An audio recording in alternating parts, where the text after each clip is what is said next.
get down to business, house. You know we're just spanking tickets. 16-5 the last 3 days. 16-5.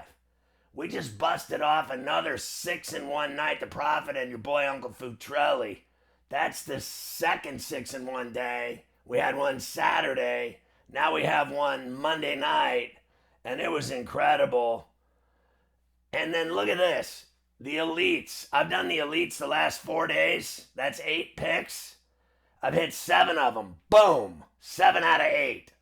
Last night we hit both elites, and the Prophet hit both max profit plays. Boom. Boom. You know what's up. We're cashing tickets. And then the Prophet plays last night. All right. Lost the Flyers. I was going for that plus 120. Great game down to the wire. I'm glad the Penguins won. But I hit the Yankees minus a run and a half. They win 4-2. And I had the Magic at home. And they won again. And they lead the Pistons 3-1. And they're beating their ass. So 2-1 in profit plays last night. Boom. You're loving life on Profitable.tv, bitches. And you know it's true. Everybody's doing it. They just won't admit it. Let's look at everything that went down last night. Orlando 94-88 over the Pistons in the Big O, down by Mickey's joint. I'm talking about Mickey Mouse, not Mickey the Prophet, son. Desmond Bain had a 22-piece. They got it done. Franz Wagner, 19 3/4. They get it done. 3-1 series lead. They have the East #1 on the brink of elimination. Game 5 is Wednesday night in Detroit Rock City. I mean, it's unbelievable. Banchero had 18 on 4 of 18 shooting. Orlando shot just 32%, with Suggs going 1 for 13, including 1 from 11 from downtown. It didn't matter. They still won. They overcame it by protecting the ball. They had only 12 turnovers, 20 for the Pistons. Cade had 25 for Detroit. Harris had 20. It doesn't matter. Magic get it done and cash a ticket for us. Yeah. Oak City eliminated the Suns in a sweep. Get out the brooms. 4-zip. Shea Gilgeous with 31. Abe Lincoln had 24. That's Chet Holmgren. If you didn't know, now you know. 131-122, the final in the desert. They have a 12-0 record, the Thunder, in the first round over the last 3 seasons. They flat out don't lose in the first round. They'll face the winner of the Lakers-Rockets series in the Western semis. The Lakers have a 3-1 series lead, but the Rockets won Game 4 in H-Town. They're going back to Lipstick City. Phoenix has a 10-game losing streak in the playoffs dating back to 23. They blow. The Thunder close the series with a great performance, 17 of 34 from downtown, 50% from downtown. And their big men, the 7-1 Holmgren, 9 of 16 from the floor, 12 rebounds. And then your boy Hartenstein had 18 and 12 rebounds, the double-double, 7 on the offensive glass. That's all she wrote. We gave you the Nuggets on a ticket last night. On the elite side, boom, they get it done. We laid 10.5. They win 125-113. How about the Joker? He had a triple-double. Spencer Jones gave the Nuggets a spark. Jokic, 27, 16, and 12. Holy shit. And now they're down 3-2 in the series. Jamal Murray had 24. Jones added 20. It was Jokic's 23rd playoff triple-double. 3rd on the career list. Game 6 is Thursday night in Minneapolis. They got no Ann Edwards, no DiVincenzo. The T-Wolves trailed by 27 before cutting it to 10 in the fourth quarter without their stars.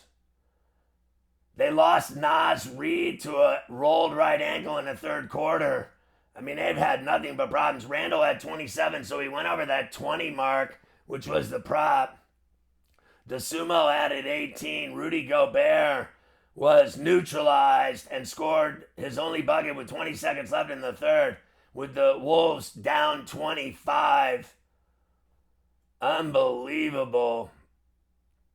So Jones, who scored 11 points in the first 4 games of the series, had 11 in a 6-minute stretch in the fourth when the Nuggets pulled away. He sank a trio of three-pointers and added a breakaway dunk that got a T-Wolves timeout. So Spencer Jones getting involved, and we cashed that ticket. We laid 10.5. It went to 11.5. Boom City, baby. Baseball, Tampa 3-2 over Cleveland. They're going to try to take that series tonight. Cleveland's lost 3 in a row. St. Louis 4-2 over the Pirates. Consecutive home runs. Fermin, a tie-breaking 2-run double. And they got back-to-back home runs to beat the Pirates in Pittsburgh. Boston 5-0 over Toronto. They haven't lost since they fired everybody. Suarez goes 8 dominant innings. White Sox 8-7 over the Angels. Murakami does it again. We'll talk about him later. Minnesota 11-4 over Seattle. They had won 5 in a row. Cody Clemens homers and drives in 5 runs. Yankees catch that ticket for us. Boom. 4-2. They get it done. Judge and Rice back-to-back jacks. San Diego 9-7 over the Cubs. The Prophet hit the Padres. Ty France drove in 4 runs with a double and a triple to lead the Friars.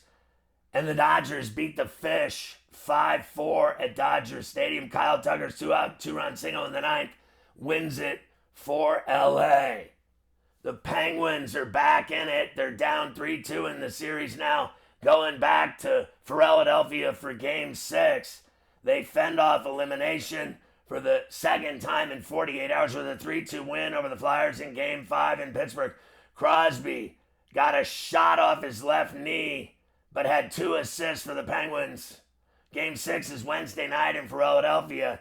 The pressure will be on the Flyers to avoid putting themselves in danger of becoming just the 5th team in history to blow a series after winning the first 3 games. Alex Bump scored the first goal of the playoffs for the Flyers, made it 2-1. And then Travis Sanheim's goal, his second goal of the series at 15:06 of the second, tied it.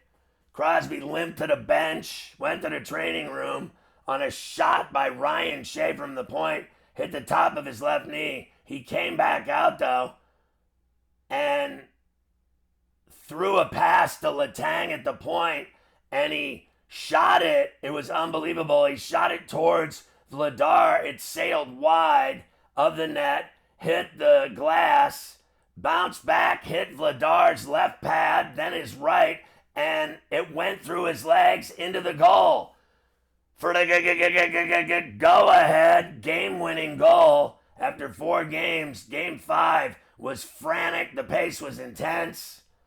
And Pittsburgh was down 3-0 in the series. Now they're back in it. Let's see if they can win Wednesday night in Philly. It won't be easy. If they win in Philly, they get Game 7 at the PPG in Pittsburgh. We lost. We had the Flyers plus 120. I wanted the Penguins to win. I just thought plus 120 sounded juicy to me. I like that kind of sandwich, especially with salt and pepper on it, a little garlic oil, and get a little action.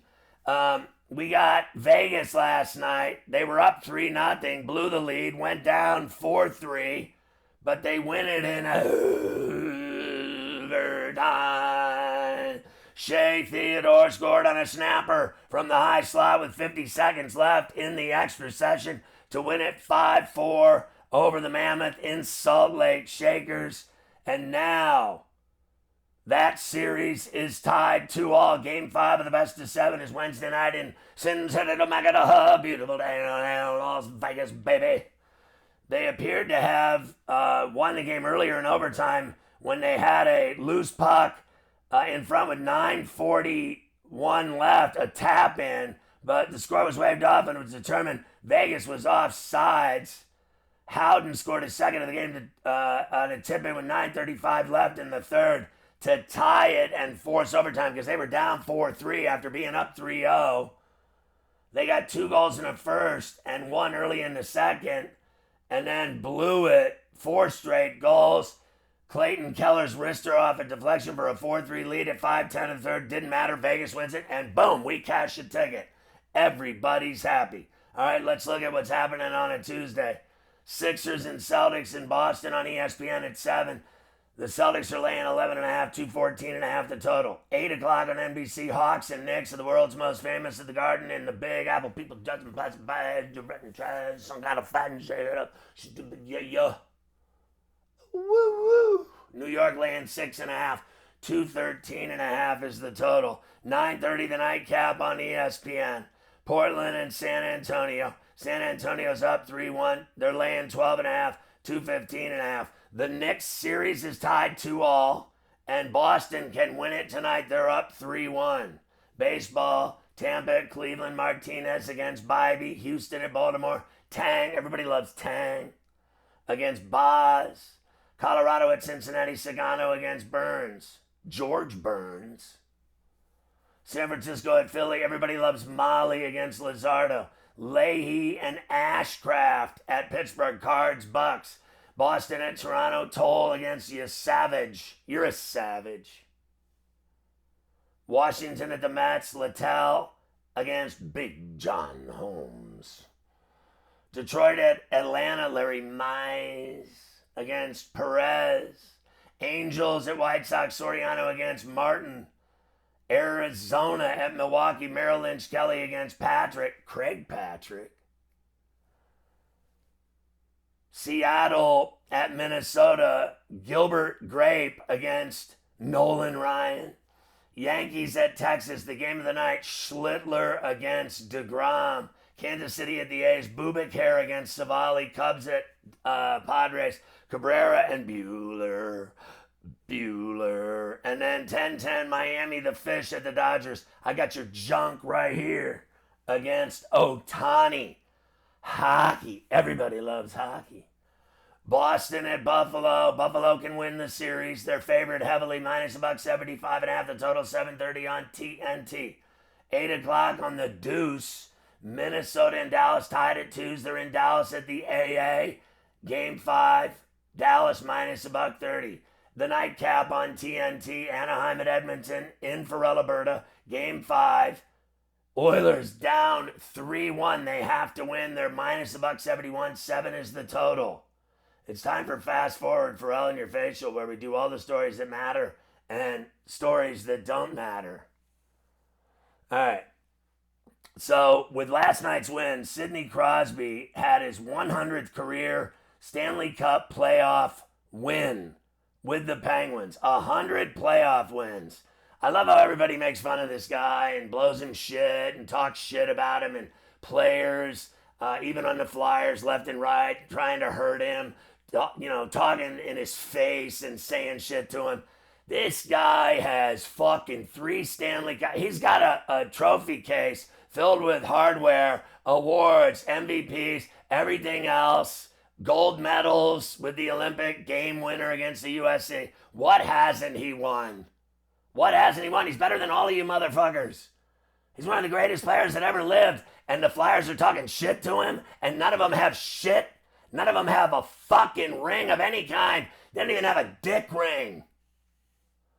This guy, Murakami at the White Sox, now the league leader in home runs. He hit his 12th. Cade Cunningham with 24 turnovers in his last 3 games. Holy shit. That's the most turnovers in a 3-game span in the playoffs since turnovers were officially listed and tracked in 77 and 78. That's embarrassing. Terry Rozier, Scary Terry, going to face more charges in the federal sports gambling cases. Federal prosecutors intend to bring 2 more federal counts against him, alleging sports bribery and fraud, and file superseding indictment saying he solicited and accepted a bribe. Holy shit, he's got problems. A teen masturbates 56 times and dies of a heart attack. Someone wrote, so the limit is 55, I guess. You can only jerk it 55 times. Go to 56, you got problems, son. Anyway, that is just a horrific story of whacking your meat on a deli meat, of course. You got to go to the deli to get your meat. You don't want any of that processed meat, son. You got to be careful with that long stick, son. You can't go 56 times. Cooper Flagg wins the Rookie of the Year. Well, of course he won the fucking Rookie of the Year and stole it from his boy, Con Knipples. Max Scherzer on the IL. He's got a right forearm and a left ankle problem. Let me just say, Max Scherzer is finished. Speaking of finished, Marquez Valdez-Scantling has signed a one-year deal with the Cowboys. He's not finished playing, but he's definitely finished playing. He doesn't do shit. Ever. Anymore at all. The Vikings have exercised the fifth-year option on wide receiver Jordan Addison, and it's fully guaranteed for $18 million. Diego Pavia's CFL rights. Now he's going to go to this mini camp tryout with the Ravens, and the CFL rights, though, belong to the Peg Blue Bombers, who added him to their negotiation list in 24. After going undrafted, he'll attend the mini camp with the Ravens, and then if he doesn't get a deal, and if he doesn't make the team, which is high odds against it, then he might have a negotiation with the Blue Bombers to play in the CFL, or he could go to the UFL, or he could keep being a free agent and sign with other NFL teams and go to their camps and get cut. Anyway, Fox ranked the top 10 draft classes. I'm just saying Fox, they did it. Buffalo and Kansas City with the Raiders, the top 3. And then 4 was the Ravens, 5 the Steelers, and 6 Cowboys, 7 Eagles, in no particular order, all A-. Ravens, Steelers, Cowboys, Eagles, all A-, so you could rank them any way you want. And then Titans, B+, with the Bears and Lions, all B+. So, Buffalo, Kansas City, Raiders, Baltimore, Pittsburgh, Dallas, Philly, Tennessee, Chicago, and the Lions had the best drafts. Pat Riley announces that he's not retiring or stepping down. He said, I'm not going to retire, I'm not going to resign, I'm not going to step aside. Texas Tech quarterback Brendan Sorsby is taking a leave of absence from the football team for a gambling addiction. He's going to rehab for a gambling addiction, and they even said that he was like going to baseball games and betting, pro games like Reds games, and betting on pitchers and pitches throughout the game, like micro betting.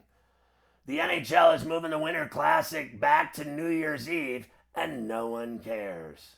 Justin Rose signs with McLaren Golf as its first ambassador after 2 years of development. And he's going to put the clubs in play starting this week in Miami. Remember McLaren, didn't they like race Formula One cars? Fury and Joshua will finally happen at the end of the year. Anthony Joshua has signed a fight deal with Fury. Eddie Hearn announced it. Of course, in July, Joshua is going to fight some bum, and then they're going to have this fight towards the end of the year, either in November or December on Netflix. Chris Sims is not returning to Football Night in America on NBC. So, how about the defensive struggles of the Edmonton Oilers? They've given up 20 goals in 4 games in the series. That sucks. They better wake up tonight. Arch Manning is the betting favorite to be the first overall pick in the 27 draft that'll be in our nation's capital. Trevor Bauer, remember him, the sex freak and fiend who was found not guilty of doing all that shit to that bitch, throws a no-hitter in his second start for the Long Island Ducks. A no-no for Trevor Bauer. He can still bring it, and not one team in Major League Baseball will go fucking near this guy. That's a shame. Make sure you keep an eye out for the profits, max profit plays in the community. I'm sure I'll keep doing the elites because I'm 7 of the last 8, banging home elite winners for you big bettors. And my profit plays kick ass and take names too. Keep an eye out for those in the community. Tell your friends about Profitable.tv. Why are your buddies not signing up? Why are you not getting people to sign up to this fucking app? It's badass. It makes everybody money. It's cool as fuck. The community's also a trip. People love that. It's got everything. They love Fuck You. I mean, Pharrell Unplugged. It's the best show going. And everybody fucking knows it. And then once in a while we spray in a Pharrell and a Profit show when he's not on fucking vacation. He's a money maker though. That's all that matters. The Prophet making money. He deserves vacation as far as I'm concerned. Let's make some money on a Tuesday. Shake it. Ooh.